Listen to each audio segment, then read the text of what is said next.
Hey there, this is John from Heroes and Legends, and welcome to This Week in Magic the Gathering. So we have a lot to talk about. I want to get started pretty quick here. It's been a very packed week. Of course, the Pro Tour just occurred, and that's always huge. And I'm happy to say that no weird, strange controversies in the Pro Tour. Very smooth tournament. And a lot of diversity in the new standard. We'll look at some deck lists. We'll look at the winners and the top 8. And we also have some other information about tournaments to look at, as well as some products that will be coming up in the future. So let's get started. We'll start off by looking at Pro Tour Battle for Zendikar, and our winner was Kazuki Takamura. So congratulations to him. We actually had an All Japan final. So let's jump into the top 8, see who made it and who we were watching play on Sunday. And I'll leave a link in the description so you can take a look at this article and look at all the details of the Pro Tour, along with all the stuff that we talk about today. But it was actually a pretty star-studded top 8. We had some strong players in this group. And you look here, we saw Owen Turtenwald and Paul Dean. I'll talk about that a little more in a moment. Martin Mueller, Kazuki Takamura, of course. Paula Delma de Rosa played John Finkel. Huge. We'll talk a little more about that. Ricky Chin and Ryoichi Tamada. So let's just go down the line here first. There were a lot of interesting stories behind these. Owen Turtenwald and Paul Dean. So first off, Owen, one of the best players in the world, currently ranked number 5. He's been on a tear. I mean, just came a hair away from winning the World Championship just a few weeks ago. He played Paul Dean, which was kind of interesting because when it came to round 16 of the Pro Tour, the two of them actually played each other. They could have just shook hands and drew and gone into the top 8 together, but because Owen was on a team with Reed Duke, he tried to set up a situation where Reed Duke had a chance to get into the top 8.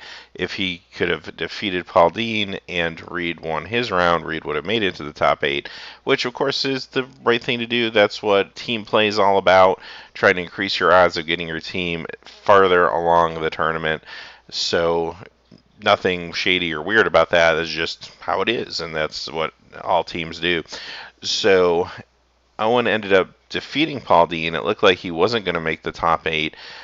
Reed did not win his match, and in the end, just because of tiebreakers and the way things fell out, Paul Dean just made it in as the 8th seed, ended up playing Owen, who was the number 1 seed, who had the best record as far as the Swiss, and Paul Dean ended up taking him down, and kind of felt like a little bit of revenge in a way, I guess. But Paul Dean was very gracious about it. It didn't come off like that at all, and I think he understood. He would have done the exact same thing. It's just the nature of the game. So I think some of the correspondents tried to add a little more drama than there probably was there, because it's an interesting story.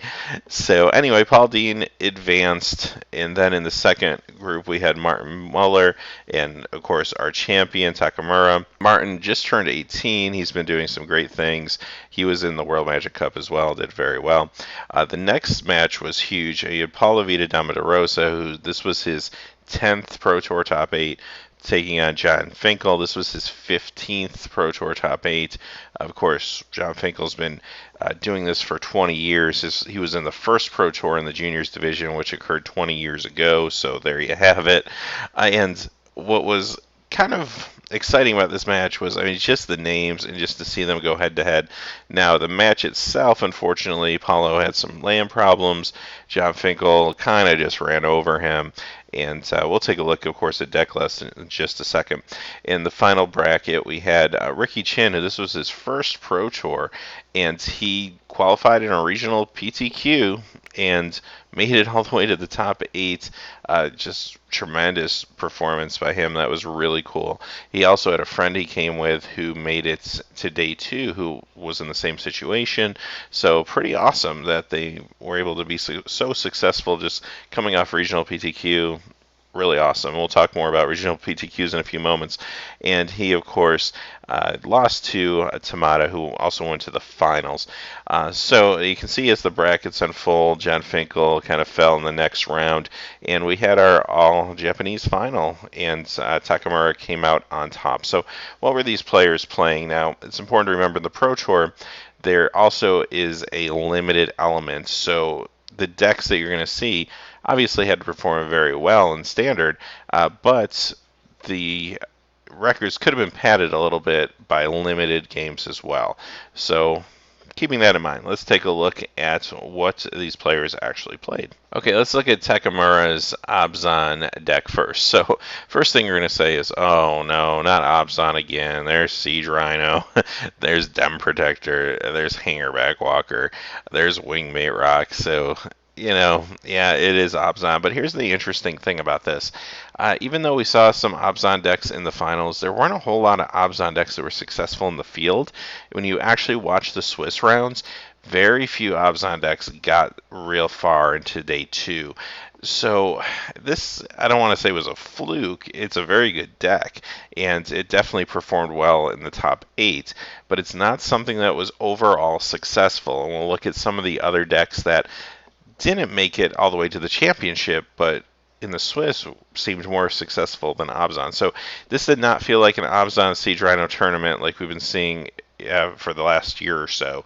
This felt very different. It just happened to be this deck happened to win it. So yeah, you can look at this deck list, and I'll let you peruse it, or you can pause the video if you want a closer look. Of course, 4 Gideons is going to be the theme of the weekend. Jace also performed well, but probably more decks had 4 Gideons. Some had Jaces and Gideons.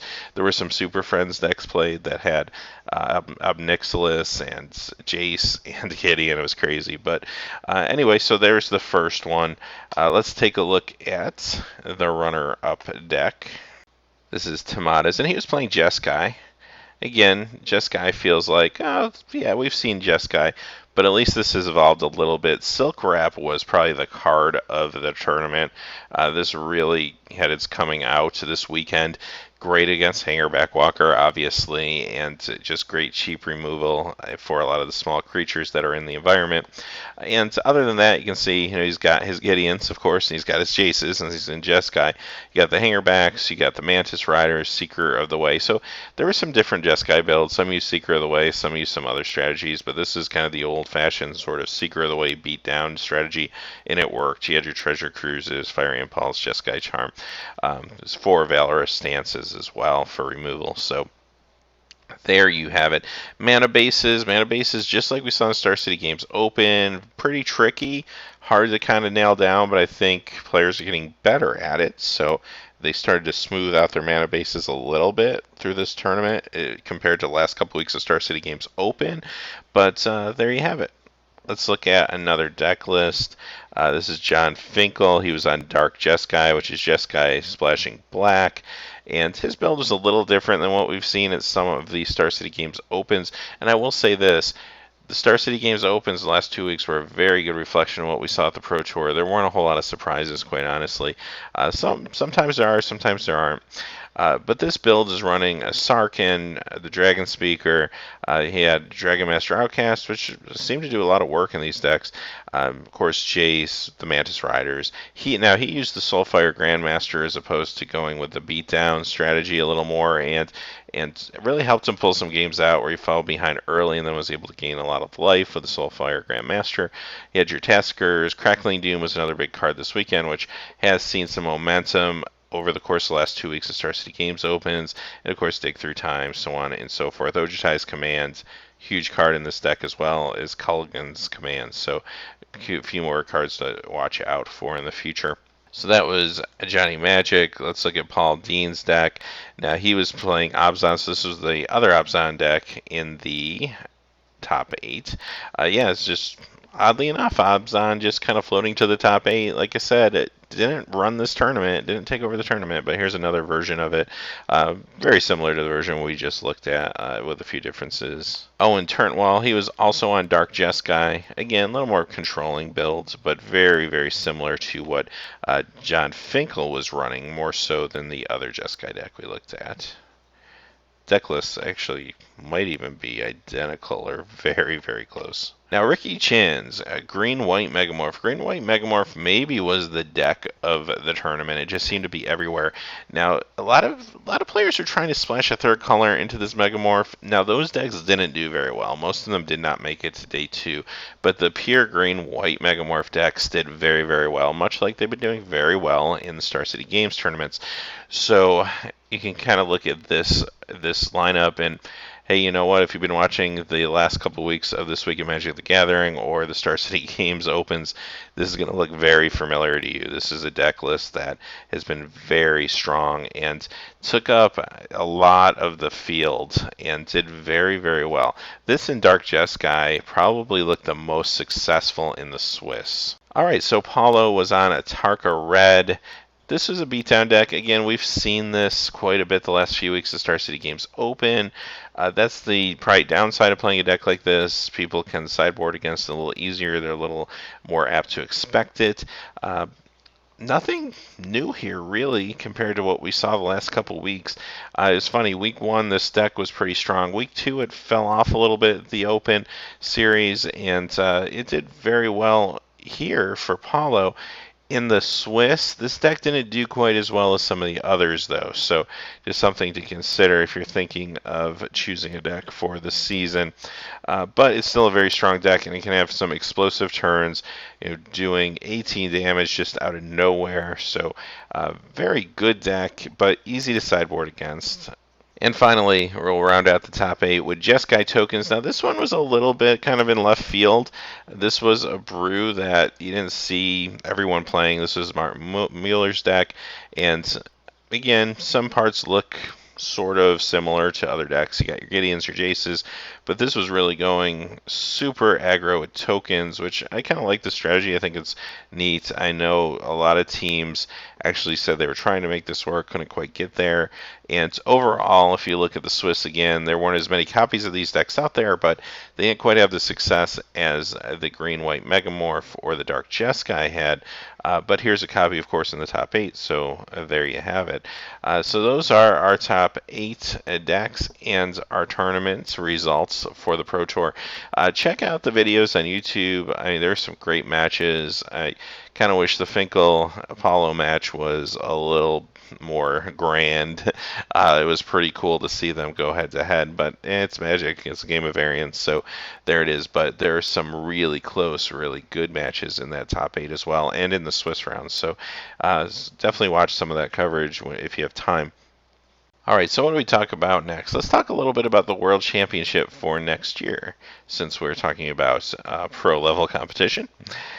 So there's been a few changes to next year's World Championships, and basically they've added a few more achievements, I guess, to pull players into the tournament. Now, as you know, there was a list of things, and we'll go over it in just a second here, and again, there'll be a link to this article, that qualifies players for the World Championship.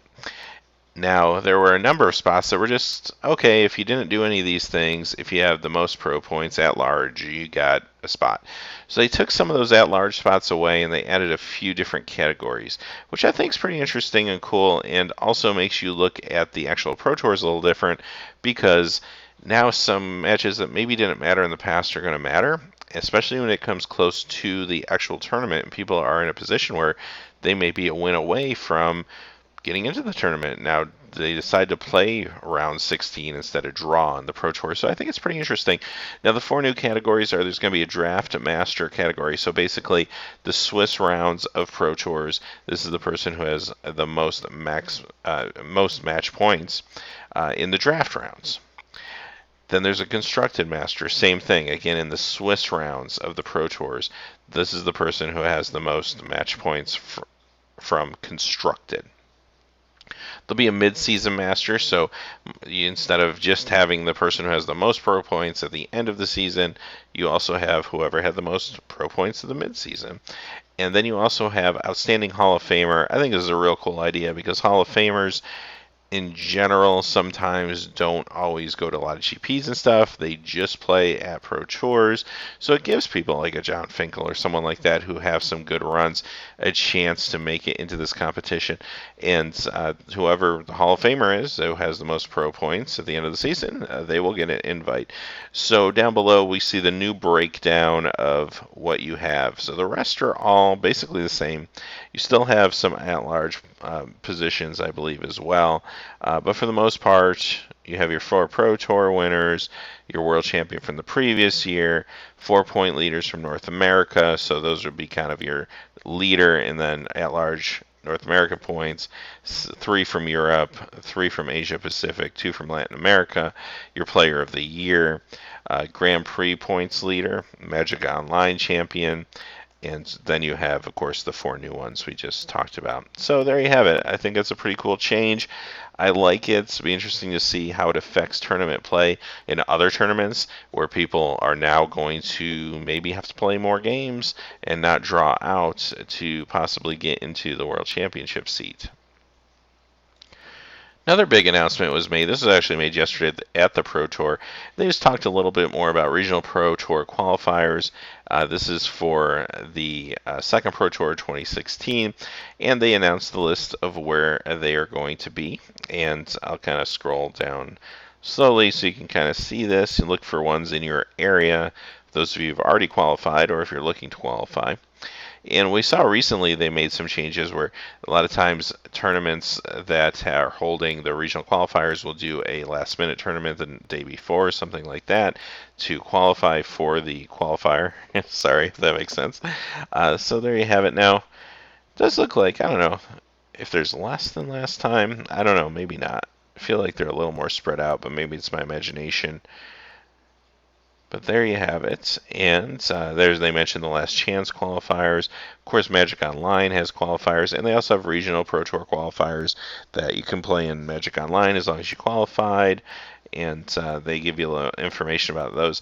Now, maybe the biggest piece of news out there for the more casual players is they announced the 2016 promo card, and last year it was Liliana of the Veil. And Liliana had the same art, but you got a foil premium promo version of her. This time you get Snapcaster Mage. Now, Snapcaster's got new art. This is going to, of course, be premium foil. This is for everyone who qualifies and goes to a regional Pro Tour qualifier. So there you have it. There's the new art for Snapcaster. I would assume when this does get reprinted for real in the future, that this will probably be the art that we see. I like it. Some people kind of felt a little weird that it was reddish. Kind of reddish magic coming off of the mage as opposed to say blue, but I do like the fact that Snapcaster, he's wearing blue. There's blue in the picture, and he's kind of got a blue-red vest on, but a lot of instants and sorceries are red, right? You Snapcaster back lightning bolts and stuff like that quite a bit, so hey, I think it's pretty cool. I like the art, and of course we know that there's been a trend of taking away the players that won the Invitational that have had their likeness on the cards. So of course this is continuing that trend, and my gut feeling is Hasbro doesn't feel comfortable putting real life people on the cards for legal reasons and liability reasons, so they are shying away from that. So there's your new Snapcaster Mage. Snapcaster, of course, needs a reprint. Now, as far as a finance point of view, this isn't really going to do anything for this card from a financial aspect as far as bringing the price down. There's just not going to be enough copies for it to make a difference. This also means don't expect to see a reprint anytime soon. My hope is we see one in the next Modern Masters, but that's still almost 2 years away. So there you have it, Snapcaster Mage, but looking pretty good. Last piece of business here, there were some announcements about the Pro Tour Players Club adjustments, and one thing I thought was interesting about this was they are making it a little easier to grab a pro point from Grand Prix especially, and I think that's kind of cool. You see there's some players out there like Chris Bakula that's just a few points away from being Hall of Fame eligible, well, again, since they upped the number of pro points on him, and he deserves to be in the Hall of Fame. It would be awesome to see him be able to go to some GPs, maybe grab a couple pro points, and hopefully get there one day. So I thought that was kind of cool. I mean, it's not lowered by a whole lot, but it's lowered a little bit. I'll let you kind of go into detail and read that if you're interested. But yeah, you just have a chance. You don't have to win quite as many match points to get a Pro Tour or a Pro Point in Grand Prix. All right, so two more quick topics I wanted to talk about. First off, this one, near and dear to a lot of people's hearts.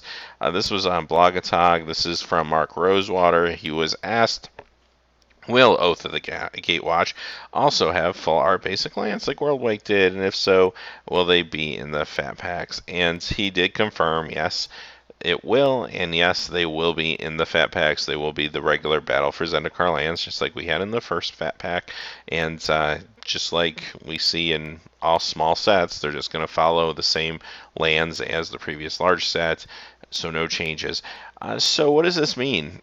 Well, first off, it means there's going to be a whole lot more of these full art basic lands being printed. They're going to be printed in every booster pack of Oath of the Gatewatch. They're going to be printed in every fat pack of Oath of the Gatewatch. If we're not already swimming in these things, folks, we will be. So I think the hype is starting to come down around these. I really hope it continues to come down. I have noticed that prices have dropped on the fat packs, and I also have noticed that people who probably picked them up and kind of hoarded them a little bit are maybe starting to get burned. And I'm seeing a lot of auctions where people are trying to either sell the basic land pack separate and then sell the rest of the contents of the fat pack separately to try to kind of, I guess, smoke and mirrors, not make it look like they're trying to sell these things for $60-$70. But it is what it is. I mean, the bubble kind of is bursting on this thing now. So, if anyone was disappointed and didn't really get a chance to pick up the Zendikar ones at retail, my hope is that cooler heads will prevail and you'll be able to pick up the Gatewatch ones at retail and, of course, pre-order them once pre-orders start and all that. So, good news, good for the players, and it's nice that it's been announced and it's out there so people don't have to speculate on it anymore, and hopefully it helps to continue to burst this bubble. I've talked about it in another video. I don't want to dwell on it anymore, but I'm going to leave you with this. Anything like this, we have the power to vote with our wallets. Don't buy this stuff for $60, $70, $80. That's the bottom line. If we do it, they're going to charge us for it. There's people out there that are going to be more than happy to take our $80 for a fat pack, and if we're willing to give it to them, it's hard to fault them for doing it. So we just have to be smarter consumers than that. All right, so I'll leave you just one last tidbit before we go, and it's just kind of a fun little story. It's another Blogatog quote from Mark Rosewater.